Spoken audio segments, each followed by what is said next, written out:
व्यास पृथु हरिहंस मनमंतर यज्ञ ऋषभ है ग्रीव ध्रुव वर देन धनवंतर बद्री पतिदत्त कपिल देव सनकादिक करुणा करो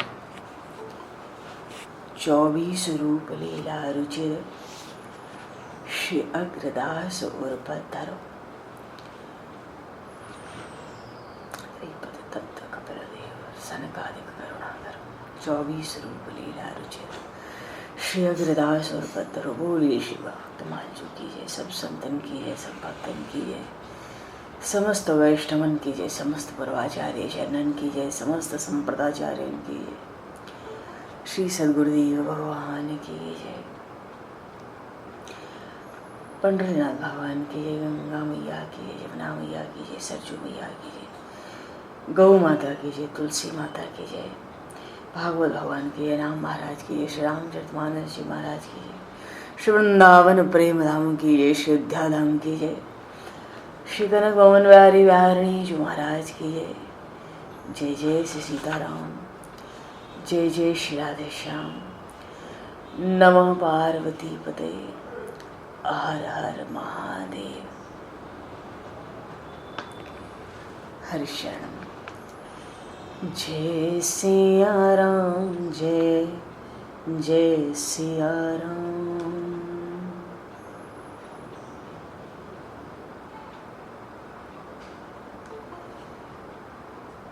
जय सिया राम, जय जय सिया राम।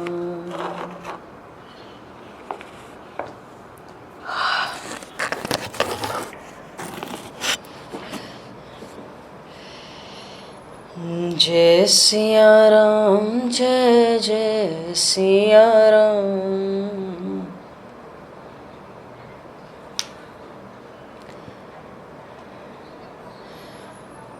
जय सिया राम, जय जय सिया राम।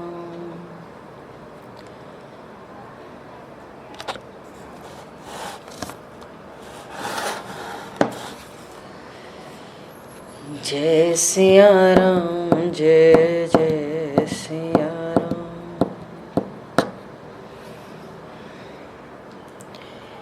करुणा करे अपना राम।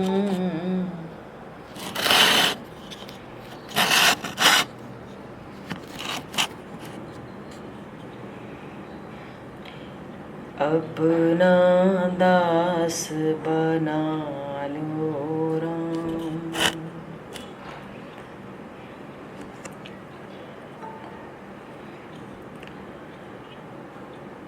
रे मन बन जा राम गुलाम।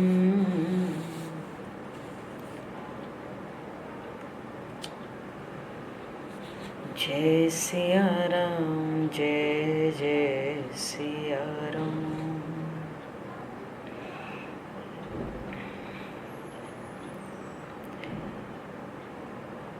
अशरण शरण दया के धाम।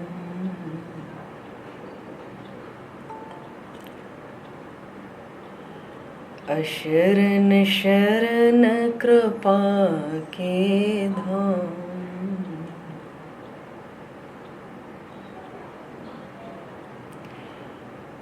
मुझे भरोसा आपका राम।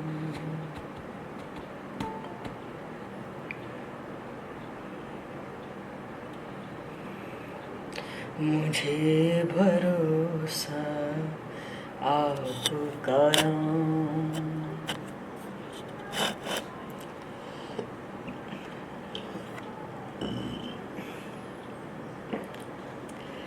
जय सिया राम, जय जय सिया राम।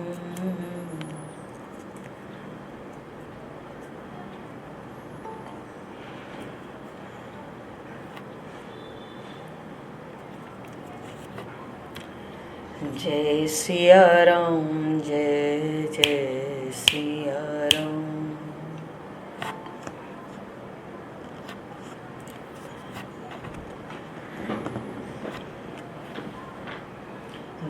सिया राम, जय जय सिया राम।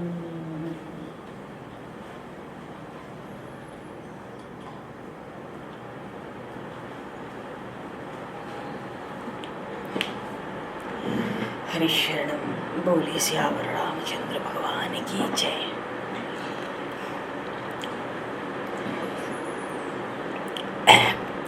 भक्तवांशाकल्पतरु शरणागत वत्सल, भक्त वत्सल,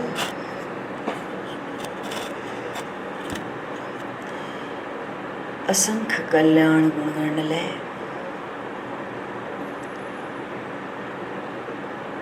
श्री राम राजा सरकार की असीम कृपा करुणा से संपूर्ण राम दरबार की भावमयी उपस्थिति में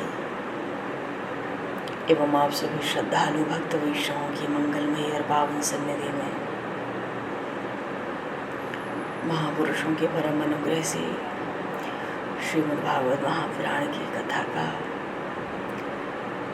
कथा को श्रवण करने का, कीर्तन करने का सुअवसर महापुरुषों का परम अनुग्रह ही है। सर्वप्रथम आप सभी भक्तजनों के श्री चरणों में भगवत भाव से सादर वंदन, सादर नमन। आप सभी को यथायोग्य जय सिया राम, जय श्री राम, जय जय श्री राधे। हरिशरणम, जय जय जय जय जय श्री राधे, जय राधे। देखो जी, हरिशरणम पूर्व प्रसंग में प्रसंग चल रहा था कि परीक्षित जी और सुखदेव जी जब कथा आरंभ करने का समय आया, जब सुखदेव जी ने भागवत की कथा आरंभ करनी चाहिए थी,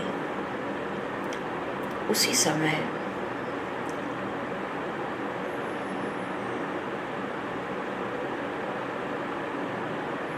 भागवत की कथा बड़ी दिव्य है, देवताओं को भी तो दुर्लभ है ही।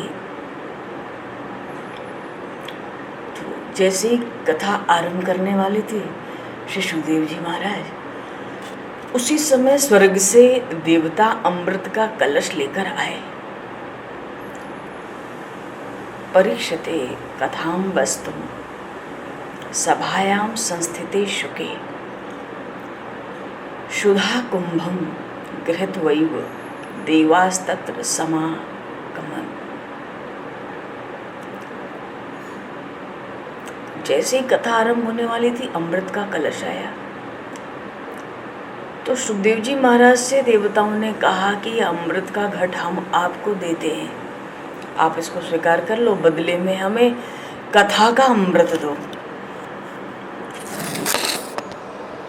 देखो, जहाँ ज्यादा संपत्ति होती है वहां अभिमान है। हाँ, देवता विवेक से अगर वंदना करने बैठे होते तो श्री सुखदेव जी महाराज को कुछ बोलने वाले नहीं थे। देवताओं ने कहा कि हम स्वर्ग का अमृत देते हैं और इसके बदले में हमें कथा का अमृत सुनाओ। सुखदेव जी महाराज सोचने लगे कि ये कथा सुन कैसे सकते हैं, इन लोगों ने सत्संग तो किया ही नहीं। जब लंबे समय तक सत्संग हो तभी जीव को कथा की प्राप्ति होती है, कथा के रस की प्राप्ति होती है। इन लोगों ने सत्संग तो किया नहीं, कथा की महिमा सुन के अमृत का कलश लाए कि लो भाई अमृत तो पिला दो परीक्षित को, ये जी जाएगा, मरेगा नहीं 7वें दिन, और हमें कथा रूपी अमृत पिला दो ताकि हम तो पार ही पार हो जाएं। पर देवताओं के लिए विधान तो है नहीं। तो सुखदेव जी ने सोचा ये तो क्रय विक्रय कर रहे हैं देवता, स्वर्ग के अमृत के बदले कथा का अमृत चाहते हैं।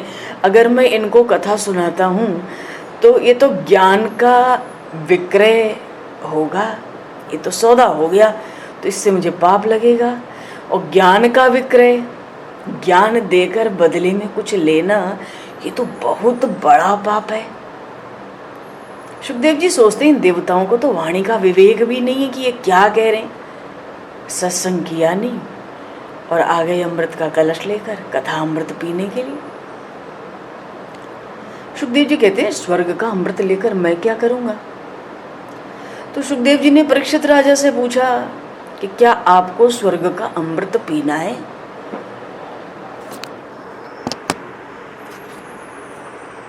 या कथा के अमृत का पान करना है? तो परीक्षित जी ने कहा कि मुझे पहले ठीक से समझाइए कि स्वर्ग के अमृत पीने से क्या होता है और कथा का अमृत पान करने से क्या होता है। सुखदेव जी महाराज कहते हैं राजन, स्वर्ग के अमृत को पीने से स्वर्ग का सुख मिलता है। सुख तो मिलता है पर साथ में वासना भी बहुत बढ़ जाती है। स्वर्ग का अमृत पान करने से पुण्य का नाश होता है और कथा अमृत ऐसा दिव्य पान है कि पाप का विकार, वासना सब का विनाश हो जाता है।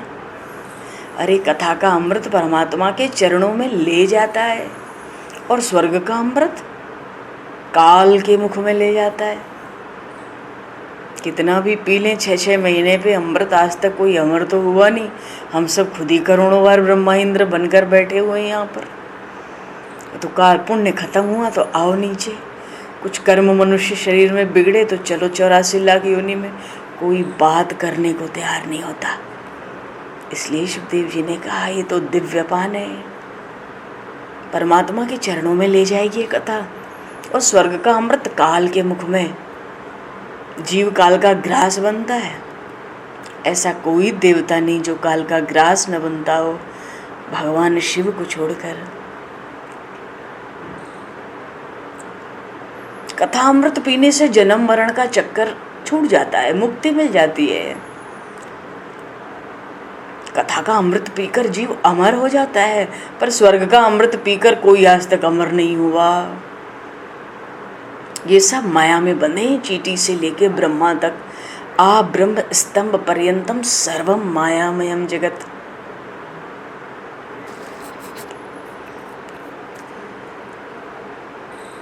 स्वर्ग का अमृत तो वासना को बढ़ाने वाला है। तो परीक्षित जी को लगा ये वासना को बढ़ाने वाला स्वर्ग का अमृत मैं नहीं पीऊंगा, मुझे ऐसे अमृत की जरूरत नहीं है, मुझे कथा रूपी अमृत का दान दीजिए।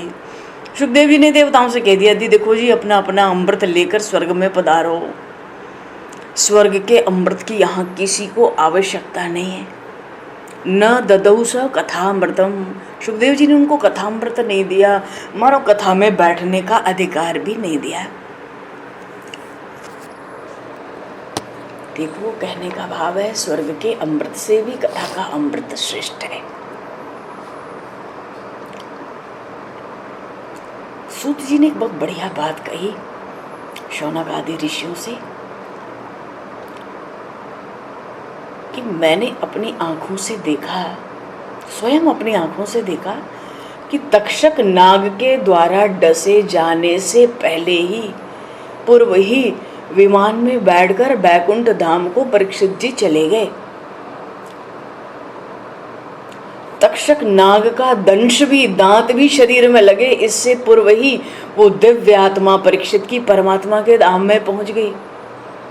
शरीर को तो तक्षक ने बाद में डंक मारा, परीक्षित पहले ही धाम पहुंच गए। ये बात सूत जी शौनक आदि 88,000 ऋषियों से कहते, मैंने स्वयं अपने आंखों से देखा है इस दृश्य को।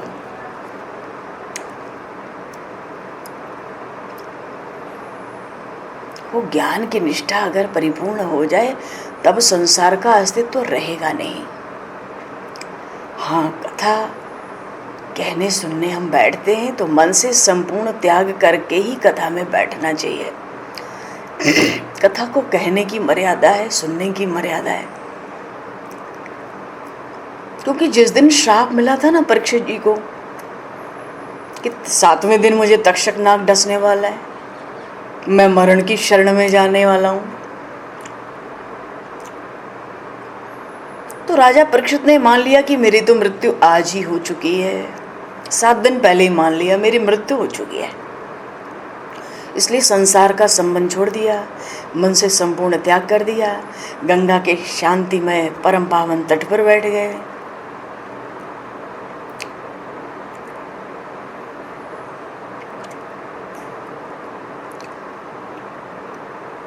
मन में प्रश्न आता है कि परीक्षित जी तो 7 दिन में मुक्त हो गए, हम लोग इतनी कथा सुनते हैं क्यों नहीं होते हैं?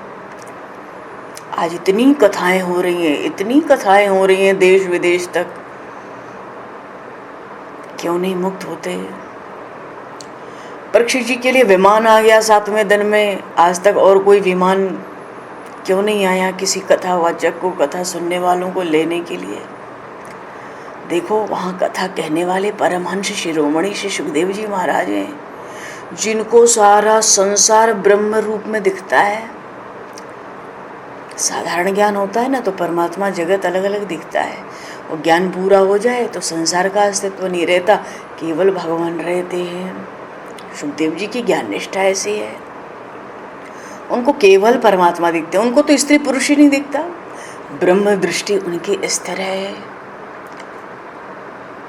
आशा से रहित हैं, अवधूत हैं, वासना से रहित हैं, माया के भ्रम से रहित हैं, तत्वनिष्ठ हैं, आत्मा में ही रमण करते हैं। अरे क्या क्या कहा जाए। ऐसे परमहंस शिरोमणि ने उनको कथा सुनाई। इन सब गुणों में विलक्षण गुण एक विशेष है, ब्रह्म दृष्टि का व्यवहार करना नहीं है, वो स्थिर हो चुकी है। उनकी दृष्टि में स्त्री पुरुष का भेद नहीं है। जब तक स्त्री पुरुष का भेद बना हुआ है, ब्रह्म दृष्टि स्थिर होगी नहीं। वो ज्ञान निष्ठा तब तक परिपूर्ण होती नहीं।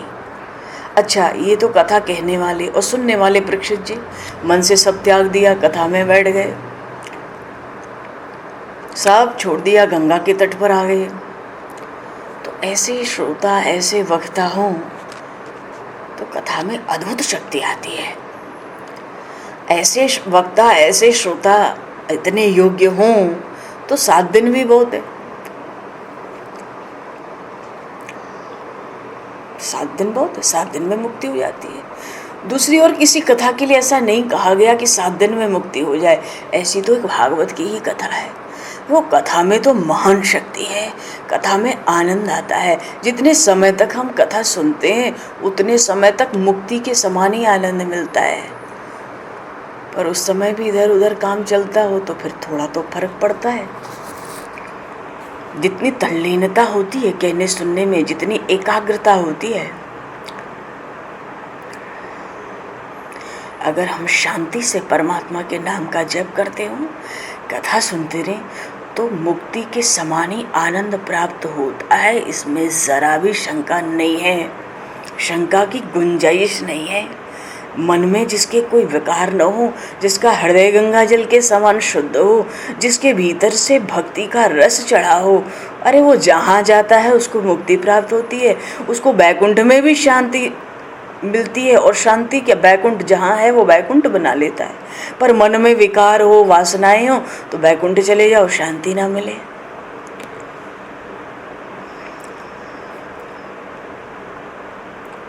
ये जो भागवत की कथा है 7 ही दिन में ज्ञान और वैराग्य को जगाने वाली कथा है। हमारे भीतर ज्ञान वैराग्य हैं पर सोए हुए हैं, उनको जगाना है, उनको जागृत करना है।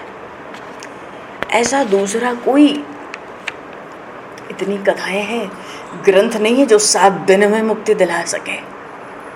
भले न जाने ये भागवत की कथा अब 7 दिन चले, 7 साल चले, मुझे पता नहीं, कुछ 7 दिन में मुक्ति दिला सके ऐसी और कहीं बात आती नहीं है। तो सूत जी ने भी कहा, सूत जी अरे बहुत बढ़ चढ़ के हैं जी, शौनक आदि ऋषियों से कह दिया, क्योंकि शौनक आदि ऋषियों से मैं कहा था ना, ऐसी सार तत्व कथा अब की बार सुनाओ कि जैसे संसार दिखता है वैसे परमात्मा दिखे। भले वेदांत कहता हो कि परमात्मा दिख ही नहीं सकता, जो दिखता है वो तो परिवर्तित होता है, विनाशी होता है, परमात्मा दिख नहीं सकता। पर शौनक आदि ऋषि वेदांती भी हैं, फिर भी सूची से कहते हैं ऐसी सारमयी कथा सुना कि जैसे संसार दिखता है वैसे परमात्मा दिखे। तो ऐसी विलक्षणता बोली श्रीमद् भागवत महापुराण की जय। देखो जी, आज सोमवार का दिन है, बाबा विश्वनाथ का दिन है, और उनके कीर्तन के बिना क्या है, कुछ नहीं है। तो पहले तो उनका बोलिए श्री शंकर भगवान की जय, उमापति महादेव की जय। एक बात है, जब भी भगवान शिव का कीर्तन हो, गुणगान हो, एक बात भीतर हम बिठा लें कि श्री हरि और हर, नारायण और भगवान शिव तत्व की दृष्टि से एक है।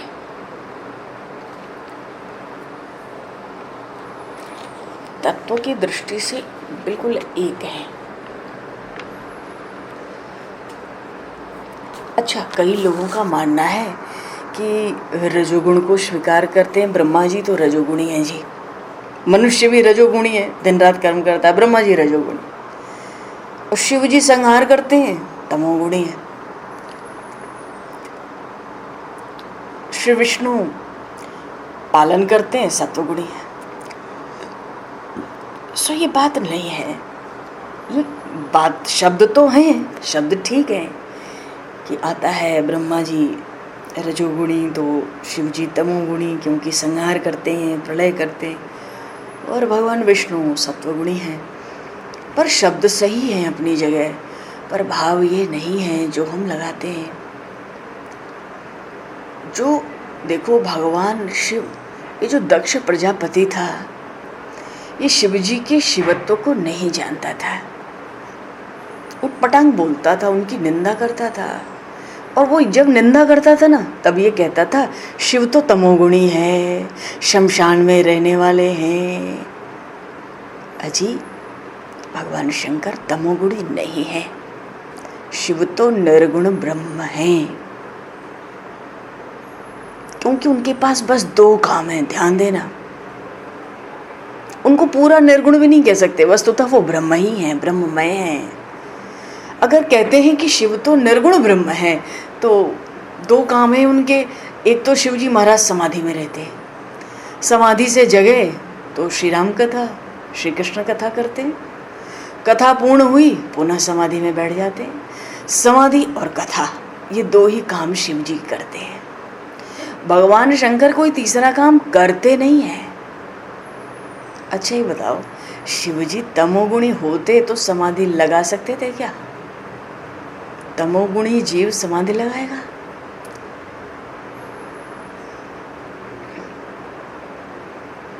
तो ब्रह्मा जी रजोगुणी, विष्णु भगवान सत्वगुणी, शिव जी तमोगुणी, ये मानना ही अज्ञान है हमारा।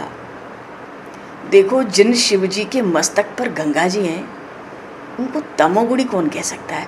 अजी, शिव जी तो शुद्ध सत्वमय हैं, आनंदमय हैं। भगवान शिव को तमोगुण का स्पर्श भी नहीं है।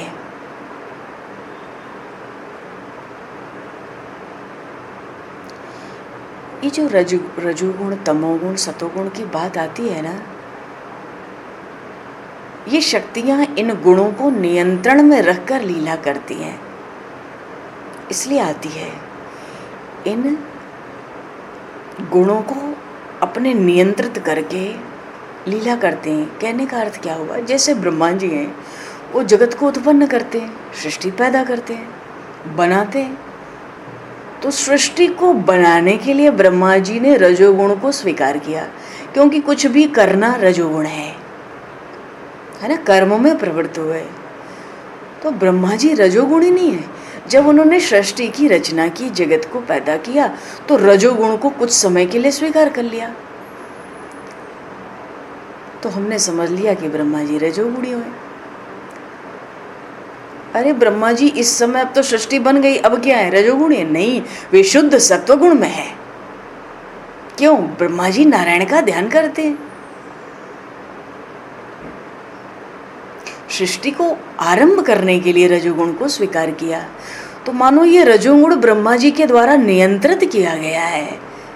रजोगुण, इसलिए उनको रजोगुणी कहते हैं, समझते नहीं इसलिए कहते हैं। अब प्रलय का समय आता है, भगवान शंकर सब जगत का विनाश करते हैं। इसका अर्थ है, इस सृष्टि को अंत करने के लिए तमोगुण को स्वीकार करते हैं उस समय। अरे भगवान विष्णु तो हिरण्याक्ष को मारते हैं, क्रोध करके मारते हैं। अगर भगवान विष्णु सत्वगुणी होते तो क्रोध करते? केवल सत्वगुणी नहीं है, लीला करते हैं। ये शक्तियां लीला करती हैं, एक एक गुण को अपने नियंत्रण में रखकर लीला करती हैं। वो गुणों के अधीन नहीं होते, हम गुणों के अधीन होते हैं। वो गुणों के अधीन नहीं होते, तीन में से एक गुण पकड़ते हैं, उसको नियंत्रित करके संसार को भगवान की इच्छा के अनुसार चलाते हैं। और हम जैसे अभी हम कथा में हैं तो सत्वगुण में हैं। इस समय हम भगवान के समान हो गए। सत्वगुण भगवान साक्षात भगवान विष्णु का स्वरूप है। और कथा पूरी हो जाए, बाद में सत्वगुण रहेगा, शंका है। जैसे ही कथा समाप्त होती है सभी को घर याद आता है, घर के काम तुरंत, कितने तो काम करते करते सब काम कर ले।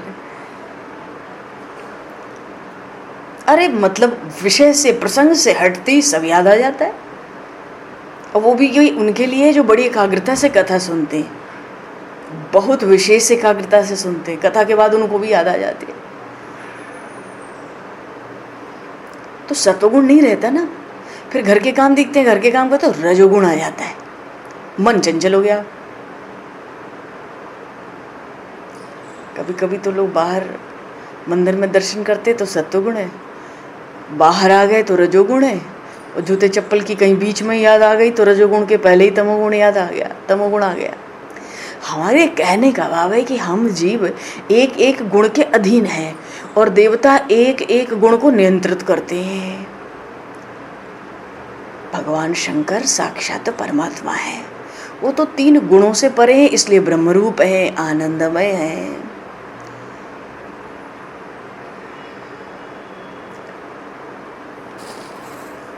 देखो, जहाँ भगवान शंकर की पूजा नहीं होती है वहाँ परमात्मा नारायण नहीं आते। दक्ष के यज्ञ में क्या हालत हुई थी दक्ष की, हम सबको पता है। ब्रह्मा जी भी नहीं गए थे वहाँ, और कोई गया ही नहीं, नारायण गए नहीं, शंकर जी गए नहीं, ब्रह्मा जी गए नहीं। यही दक्ष के मृत्यु का कारण बन गया, क्योंकि मन को कलुषित करके उसने भक्ति करनी चाहिए। भीतर तो भगवान शिव के लिए राग द्वेष था, ऊपर से यज्ञ का, विष्णु यज्ञ का अनुष्ठान कर रहे थे दक्ष, तब ये बात भक्ति में नहीं हो सकती है। ठीक है, देखो, भगवान शिव जल तत्व के स्वामी हैं, ये तो हमको पता ही है। भगवान शिव हमें ज्ञान देते हैं, इसलिए भगवान शंकर की पूजा सभी के लिए आवश्यक है। शिव जी के मस्तक पर ज्ञान गंगा है, तो भगवान शंकर की प्रेम से पूजा करने से, ध्यान करने से, पंचाक्षर शिव मंत्र का जप करने से बुद्धि में ज्ञान प्रकट होता है। इसलिए खूब प्रेम से पूजा कर रही है भगवान शंकर की, बुद्धि में ज्ञान प्रकट हुआ। अरे शिव जी महाराज ज्ञान देते हैं, भक्ति देते हैं, वैराग्य देते हैं। जब जाओ शंकर भगवान का दरबार खुला है।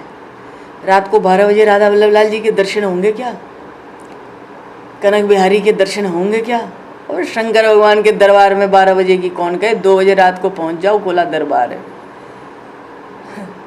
शिव जी माया से रहित हैं, शुद्ध ब्रह्म है, सबको प्रवेश मिलता है। अब राम जी के दरबार में सबको प्रवेश नहीं है, समझ लो। क्यों? राम द्वारे तुम रखवारे, हो तो ना आज्ञा बिन पैसारे। पहले तो इंटरव्यू ले लेते हनुमान जी महाराज।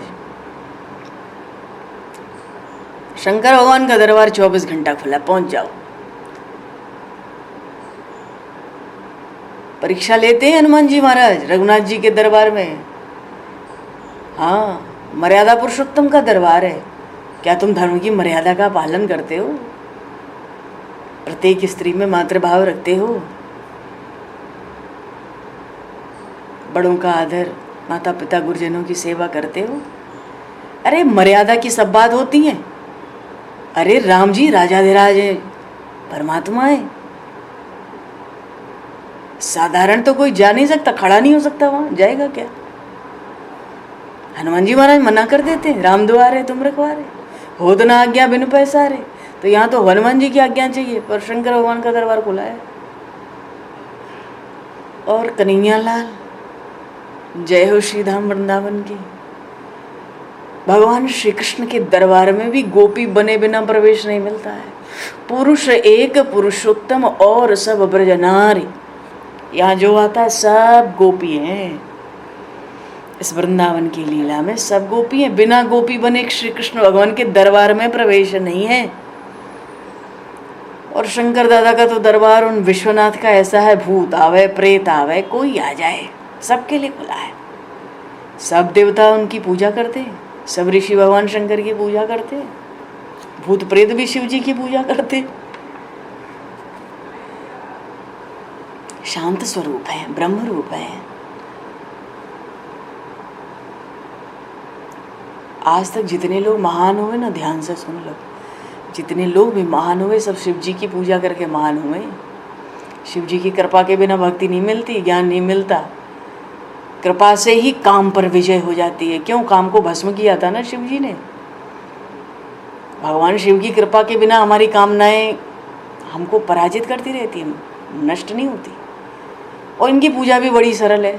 राजभोग चाहिए नहीं बिहारी जी की तरह, राजभोग चाहिए नहीं कनक बिहारी की तरह, अवध बिहारी की तरह, 56 भोग चाहिए नहीं बिहारी जी की तरह, गुलाब के फूल चाहिए नहीं, मोगरे चाहिए नहीं। यहाँ तो एक लोटा जल, न राजभोग है न श्रृंगार भोग है, जो एक लोटा जल मिले, बेलपत्र ले जाओ अर्पित कर दो, भोलेनाथ प्रसन्न।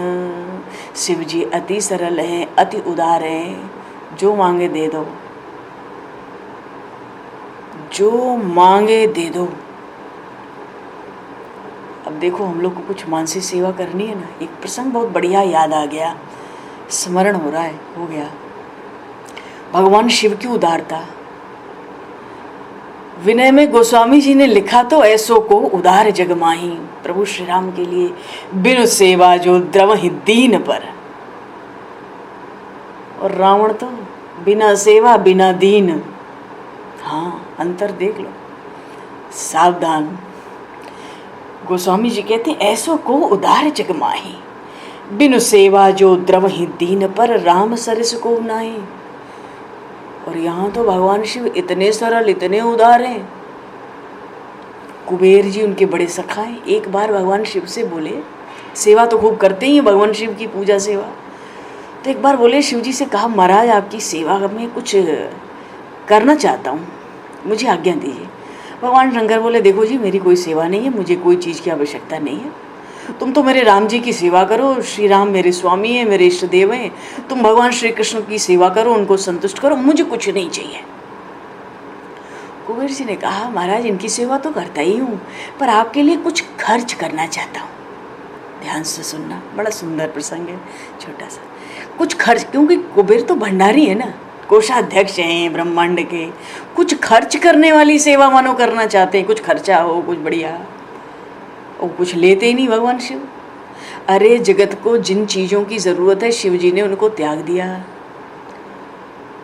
अब घर में एक ही गुलाब हो तो झगड़ा है, गणपति को चढ़ावें, देवी को चढ़ावें, विष्णु को चढ़ावें, शिव को चढ़ावें, सूर्य को चढ़ावें, इष्ट को चढ़ावें, हनुमान जी को चढ़ावें, एक गुलाब किसको चढ़ावें।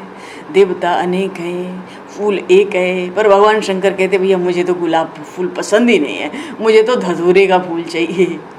अरे गुलाब के लिए तो विवाद हो सकता है, धतूरे के लिए कौन विवाद करेगा।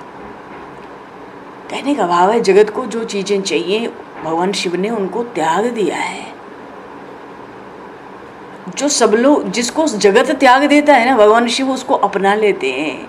भगवान शिव का स्वरूप अत्यंत दिव्य है, उनकी महिमा गा कौन सकता है। अच्छा चलो प्रसंग पर। तो कुबेर जी तो भंडारी हैं, कोषाध्यक्ष हैं ब्रह्मांड के, कहा मैं सेवा करना चाहता हूँ, तो कोई आज्ञा नहीं मिली किसी स्थिति से, तो माँ पार्वती के पास गए।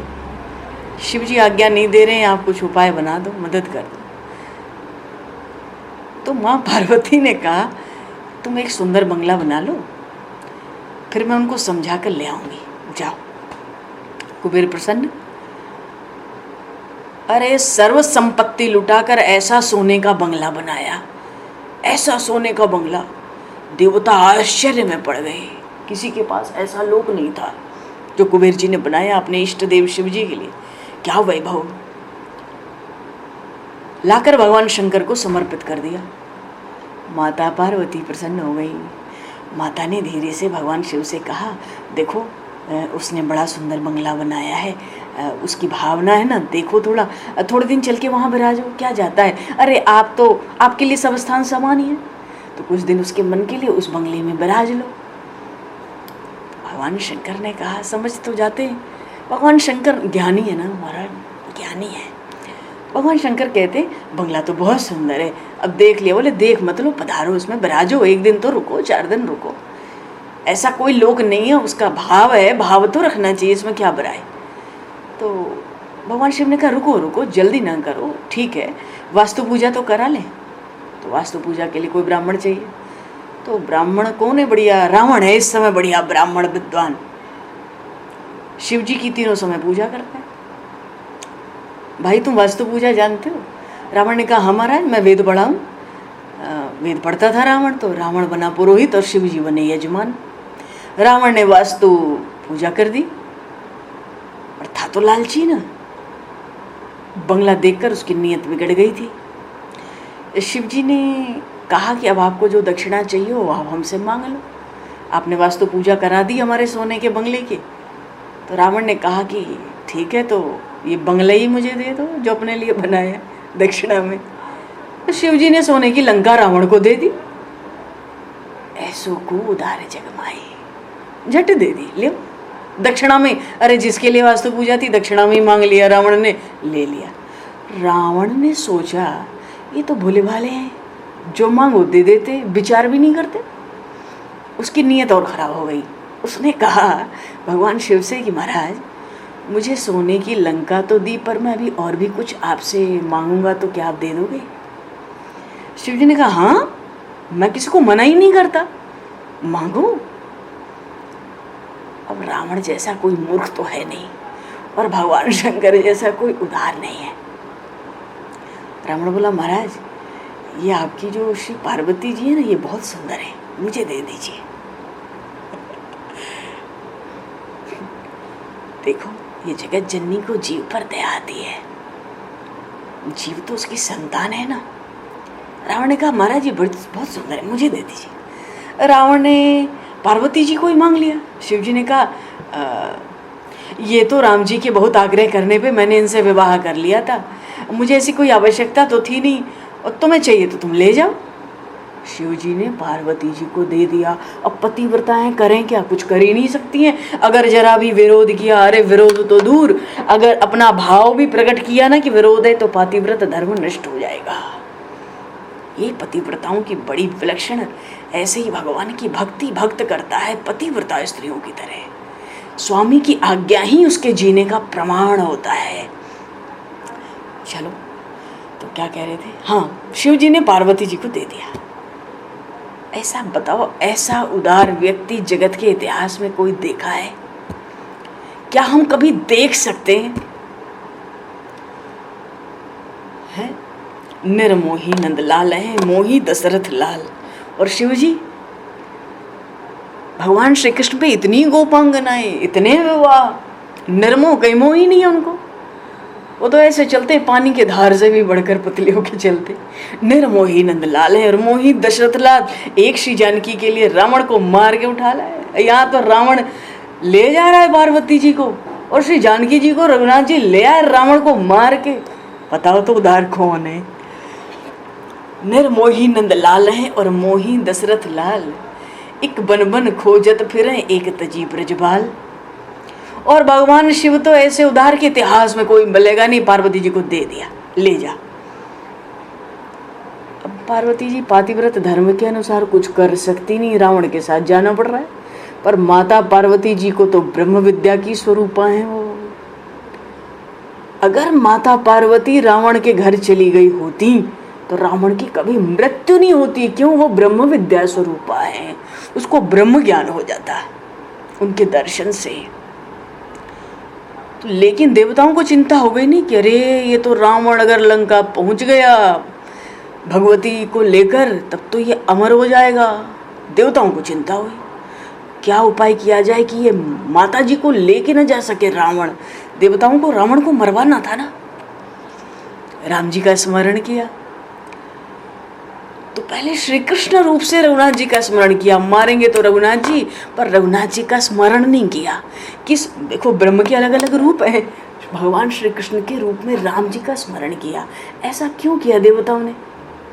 इसलिए किया कि भगवान राम तो मर्यादा पुरुषोत्तम है, वो ऐसे झटपट काम नहीं होगा उनके संग। ये तो तुरंत करना है, माँ पार्वती को रोकना है, लंका जाने से पहले किसी तरह रावण से लेना है।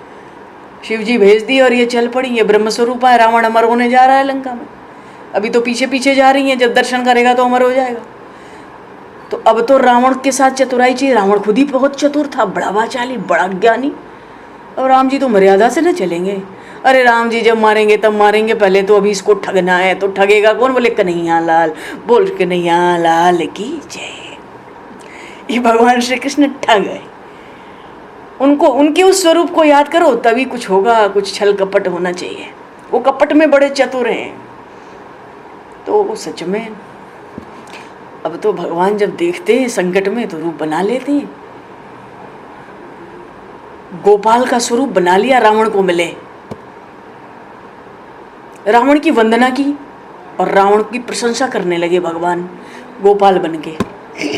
गाय चराने वाले बने और मार्ग में मिल गए, रावण की वंदना स्तुति की तो फूल गया तो प्रशंसा शुरू कर दी है सहज भाषा में। अब तो वो खूब सुनता, आनंद आता। अरे जीव प्रशंसा को पचा नहीं सकता, स्तुति तो परमात्मा ही पचा सकते हैं। हाँ, जिन महापुरुषों को भगवान का दर्शन हुआ, ऐसे महात्मा स्तुति को पचा सकते हैं, जीव नहीं पचा सकता स्तुति।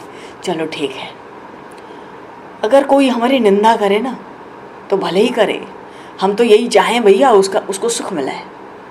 निंदा सहना सरल है, पर स्तुति को सहना बड़ा कठिन है। स्तुति सुनकर अभिमान हो जाता है। इसलिए चाहिए जहाँ कोई प्रशंसा करे ना, गुण गावे, स्तुति करे, कुछ भी, वहाँ से बैठो ही मत, वहाँ रुको ही मत। शास्त्रों में इस प्रशंसा को, प्रतिष्ठा को शुकरी विष्ठा कहा गया है। चलो छोड़ो। तो रावण ने कहा, भगवान श्री कृष्ण ने पूछा रावण से गोपाल वेश में कि आप तो वीर हैं। इतनी प्रशंसा की कि रावण होश खो बैठा अपने गुण सुन सुन के। तो जब होश खोने लगा ना गुण सुन सुन के प्रशंसा, तो भगवान श्री कृष्ण ने रावण से कहा, ये किसको लेके जा रहे हो अपने साथ? तो रावण ने कहा, यह पार्वती है, शंकर भगवान ने मुझको दे दिया है। सोने की लंका भी दी और पार्वती भी दे दी। कैसा है, अब मैं अमर हो जाऊंगा। रावण कहता है, उसको भी पता है ब्रह्म विद्या स्वरूप अमर हो जाऊंगा, मुझे अब कोई मार नहीं पाएगा। प्रभु ने ठगा। कैसे ठगा? भगवान तो बड़े आश्चर्य से पार्वती जी को देखने लगे, गोपाल रूप से ही। ऐसा भाव दिखाया भगवान ने जैसे बड़े आश्चर्य से हम देख रहे। तो रावण से भगवान श्री कृष्ण ने कहा कि ये आपके कंधे पर कौन है? पार्वती है? रावण ने कहा, हाँ। प्रभु हंसने लगे। रावण को आशंका हो गई, पूछा क्यों हंस रहे हो? भगवान ने कहा, ये पार्वती हूँ ऐसा तो लगता ही नहीं है, ये तो पार्वती की दासी सी लगती है। हाँ, क्योंकि मैंने सुना है शिव जी की जो पार्वती है ना, वो शिव जी ने अपनी पार्वती को पाताल में छिपा रखा है, और उन्होंने तुम्हारे संग ना ये पार्वती की दासी लगाई है, क्योंकि जो पार्वती है ना, उनके शरीर से कमल की सुगंध आती है। तो कमल की सुगंध आती हो, देखो तुम्हारे तो कंधे पर बैठी है, तो अगर कमल की सुगंध आती हो तो पार्वती होंगी, नहीं तो पार्वती नहीं होंगी। शिव जी ने पार्वती को पाताल में छिपाया है।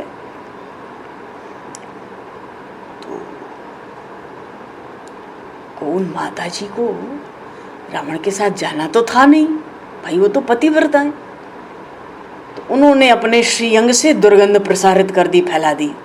तो कमल की सुगंध कहाँ है, दुर्गंध आने लगी। रावण को विश्वास हो गया कि ये पार्वती नहीं है, ये पार्वती की दासी है। उसको गुस्सा आया, उसने वहीं रास्ते में छोड़ दिया, चल पड़ा।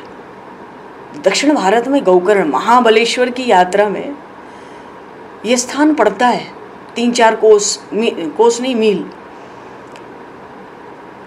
उस स्थान का नाम है दिव्यावती जगदम्बा। ये माँ पार्वती का स्थान है। इसी स्थान पे भगवान श्री कृष्ण ने ठगा था और फिर माता जी की वहाँ स्थापना कर दी थी भगवान श्री कृष्ण, जब रावण चला गया पटक के छोड़ के। तो जो भागवत का दशम स्कंद है ना, उसमें कथा आई कि बलराम जी जब तीर्थों की यात्रा पे गए थे तो इस स्थान पे माँ पार्वती का दर्शन भी किया था, पूजन भी किया था। भागवत के दशम स्कंद के उत्तरार्ध में ये प्रसंग आया है। हरिशरणम, बोलिए श्री शंकर भगवान की जय। हाँ, समय तो बहुत हो गया, चलो ये तो कोई मानसी पूजन हुआ नहीं, 2-4 मिनट में थोड़ा सा कहो तो प्रयास किया जाए, क्योंकि बड़ी कमी है ना, बोल पहले दे देते हैं।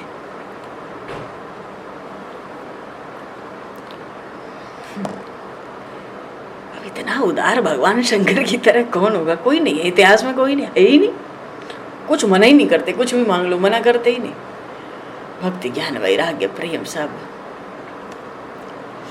अच्छा जी, चलो भगवान शिव का थोड़ा आंख बंद करो, ध्यान करो, थोड़ा काशी विश्वनाथ पर चलते हैं। 5 मिनट बहुत होता है। 2 घड़ी में भगवान की प्राप्ति की थी राजा खड़गवांग ने, तो 5 मिनट में हम लोग काशी तक चलते हैं। बोल काशी विश्वनाथ भगवान की जय। भगवान काशी विश्वनाथ का ध्यान करो, 12 ज्योतिर्लिंगों में प्रधान है। ध्यायन नित्यम महेशम रजतगिरिभिनवम चारुचंद्रावसंसम रत्नाकल्पोज ज्वालांगम परशुमदिवराभीतिस्तं प्रसन्नं पद्मासीनं समन्तात् स्तुम अमरगणैर्व्याघकृतं वसानं विश्वाद्यं विश्वबीजं निखिलभयहरं पंचवक्त्रं त्रिनेत्रम्। सब सामग्रियां दिव्य अपने पास रखे रहो, स्नान करो बढ़िया और बैठ जाओ सफ़ेद वस्त्र में। आवाहन करो श्री भगवते साम सदाशिवाय नमः, काशी विश्वनाथाय नमः। आवाहनार्थे पुष्पम समर्पयामि। श्वेत कमल पुष्प कुबेर जी की वाटिका का अर्पित करो और उस पुष्प पे ये हम भावना करें कि हम अरुणोदय के समय बैठे हैं, सूर्यास्त के समय नहीं। बस उसी पे भावना करो, मानसी में आँख बंद पहुँच जाओ बिल्कुल काशी में। गंगा जी का स्नान करके, श्वेत वस्त्र धारण करके, चाहे उपवस्त्र में श्वेत ले लो, प्रणाम करो।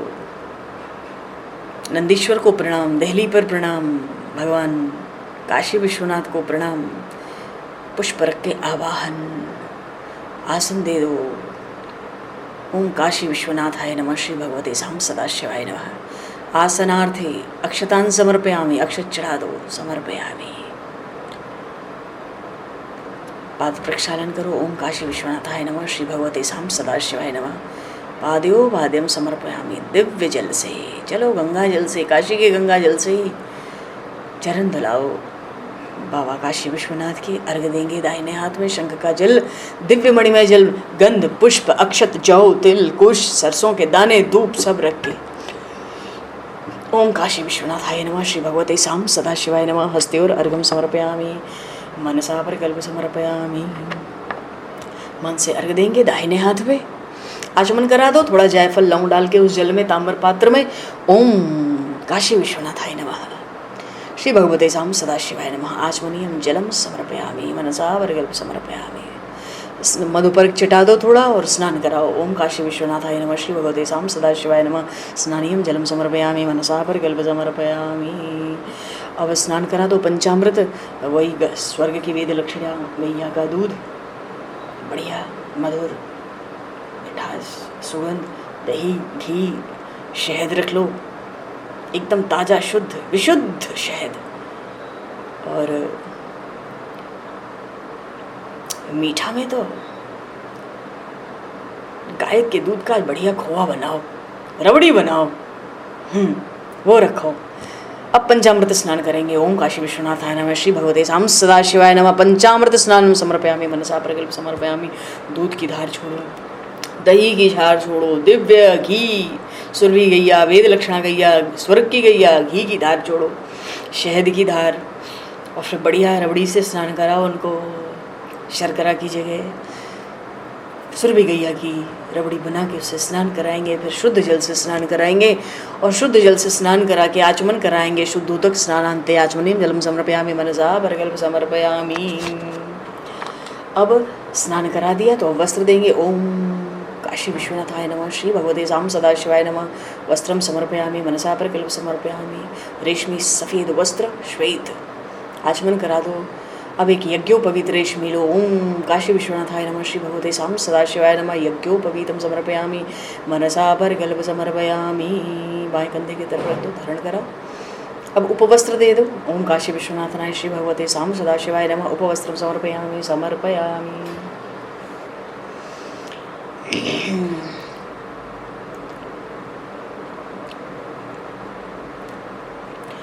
अब चंदन ले लो। ओम नमः शिवाय, श्री भगवते साम सदाशिवाय नमः। चंदनम समर्पयामि, मनसा पर कल्प समर्पयामि। खूब बढ़िया मलयागिरी का पीला चंदन स्वर्ण पात्र में, मणिमय पात्र में जो रखा है उससे बढ़िया स्नान।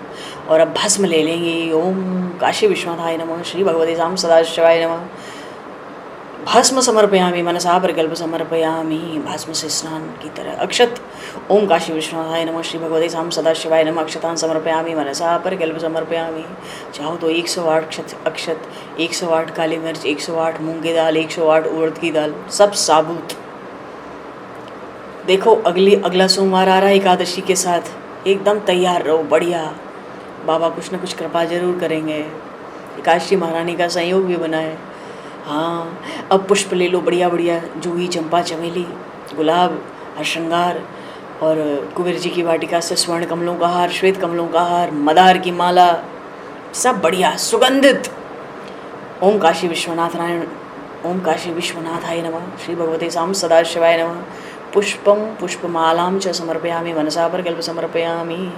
तो श्वेत पुष्पों का हार, कमल के पुष्पों का, फिर स्वर्ण कमल के पुष्पों का हार, मदार का बढ़िया घना लंबा हार भगवान को धारण कराएंगे, काशी विश्वनाथ भगवान को। और उनके चरणों में जूही, चंपा, चमेली, गुलाब, हरश्रृंगार, अगस्त के थोड़े फूल। अब दुर्वा, बिल्व पत्र लो पहले, राम नाम लिख के। ओम काशी विश्वनाथाय नमः, श्री भगवते साम सदाशिवाय नमः। बिल्व पत्राणि समर्पयामि, मनसा पर कल्प समर्पयामि। बेलपत्री कैसे चढ़ाएंगे? पहले देहली पे रख दो एक, फिर नंदीश्वर के मस्तक पर रख दो एक, फिर जलधारी पे रख दो एक। पहले ये जो जल जा रहा है, जल चढ़ाने पे जहाँ से जल जाता है वहाँ रख दें। ऊपर के कलश में जहाँ से जल टपक रहा है वहाँ एक रख दें, और एक शिवलिंग के ऊपर रख दें ऊपर से। उसके बाद जितने बेलपत्र रखने हैं राम नाम लिख के रखते जाओ। नमः शिवाय, नमः शिवाय, नमः शिवाय, नमः शिवाय, नमः शिवाय। सीताराम। अब दुर्वादल। ओम काशी विश्वनाथाय नमः, श्री भगवते साम सदाशिवाय नमः। दुर्वांकुरान समर्पयामि, मनसा पर कल्प समर्पयामि। दुर्वादल अर्पित कर देंगे, धूप दिखाएंगे। ओम काशी विश्वनाथाय नमः, श्री भगवते साम सदाशिवाय नमः। धूप माग्रापयामि, वायुदेव को हुई धूप के रूप में दिखा सकते हैं। मनसा पर कल्प समर्पयामि। दीप दिखा दो। ओम काशी विश्वनाथाय नमः। देखो स्वर्ग की जो सुरभि गैया है, वेद लक्षण, उसी के घी का जोत जलाएंगे, एक तरफ कपूर का। ओम काशी विश्वनाथाय नमः, श्री भगवते साम सदाशिवाय नमः। दीपम दर्शयामि, मनसा पर कल्प समर्पयामि। एक जोत और एक कपूर दिखा के हाथ धो लेंगे मन से। नैवेद्य बढ़िया बढ़िया भोग लगाएंगे, तरह तरह के सूखे मेवे, ऋतुफल, अखंड फल, हलवा पूरी कचौरी, सब भोग लगाओ। गुड़ लगाओ, खीर लगाओ, बेर लगाओ, भांग लगाओ, क्या पूछना है, सब लगाओ भोग। ओम काशी विश्वनाथाय नमः, श्री भगवते साम सदाशिवाय नमः। नैवेद्यम निवेदयामि, मनसा पर कल्प समर्पयामि। भांग का गोला बिल्कुल न भूले। थोड़ा जल दे देंगे। मध्य पानीयम आचमनीयम च जलम समर्पयामि, मनसा पर कल्प समर्पयामि। बीच बीच में जल जोड़ दे। ऋतुफल, अखंड फल पहले समर्पित कर दिया। अब धतूरे का फल ले लो जी। ओम काशी विश्वनाथाय नमः, श्री भगवते साम सदाशिवाय नमः। धतूर फल्लानि समर्पयामि, मनसा पर कल्प समर्पयामि। धतूरे का फल। तांबुल, पानवीरी बढ़िया 5 कम से कम स्वर्ण पात्र में। ओम काशी विश्वनाथाय नमः, श्री भगवते साम सदाशिवाय नमः। मुखवासार्थे एला लवंग पूगी फल युतम तांबूलम समर्पयामि, मनसा पर कल्प समर्पयामि। बढ़िया तांबुल और दक्षिणा स्वर्ण पात्र में, स्वर्ण मुद्राएं रख लो। ओम काशी विश्वनाथाय नमः, श्री भगवते साम सदाशिवाय नमः। दक्षिणाम समर्पयामि, मनसा पर कल्प समर्पयामि। अब आरती कर दो। जय शिव ओंकार, ओम जय शिव ओंकार। ब्रह्मा विष्णु सदा अर्धांगीदार है। एक आनंद, चतुरानंद, पंचानंद राजे। कमलासन, करुणासन, हंसाहन करुणासन, वृषभाहंसा जय। जय शिव ओंकार। आरती कर लो 3 बार चरणों में, 2 बार नाभि देश में, 1 बार मुखारबिंद की तरफ। 7 बार सर्वांग में बोलिए श्री काशी विश्वनाथ भगवान की जय। और आखिरी में मंत्र पुष्पांजलि, हाथ में पुष्प ले लो बढ़िया बढ़िया सुगंधित, शिवलिंग पर छोड़ेंगे। ओम काशी विश्वनाथाय नमः, श्री भगवते साम सदा शिवाय नमः। मंत्र पुष्पांजलिम समर्पयामि, मनसा परिकल्प समर्पयामि। प्रदक्षिणा प्रदक्षिणा, जलधारी को पार नहीं करेंगे, पहले ही प्रदक्षिणा में घूम जाएंगे, पूरी एक परिक्रमा नहीं होगी। यानी कानी च पापानि जन्मांतरगतानि च तानि सर्वाणि नश्यन्तु प्रदक्षिणा पदे पदे। पूजन में जो भी झटपट काम किया है आज, तो क्षमा प्रार्थना करेंगे। आवाहनम न जानामि विसर्जनम पूजाम चैव न जानामि क्षमस्व परमेश्वरम। मंत्रहीनम क्रियाहीनम भक्तिहीनम सुरेश्वर, यत् पूजितम महादेव परिपूर्णम तदस्तु मे। तमेव माता च पिता त्वमेव, तमेव बंधु च सखा त्वमेव, त्वमेव विद्या द्रविणम त्वमेव, तमेव सर्वम मम देव देव। और जो पूजन किया है भगवान शिव को ही समर्पित करो। अनेन यथाशक्ति कृतेन श्री काशी विश्वनाथ पूजन कर्मणा श्री यज्ञ स्वरूप शिव प्रियताम न मम। ओम तत्सत् श्री ब्रह्मार्पणमस्तु। बोलिए श्री शंकर भगवान की जय, श्यावर रामचंद्र भगवान की जय, सब संतन की जय, सब भक्तन की जय, सद्गुरुदेव भगवान की।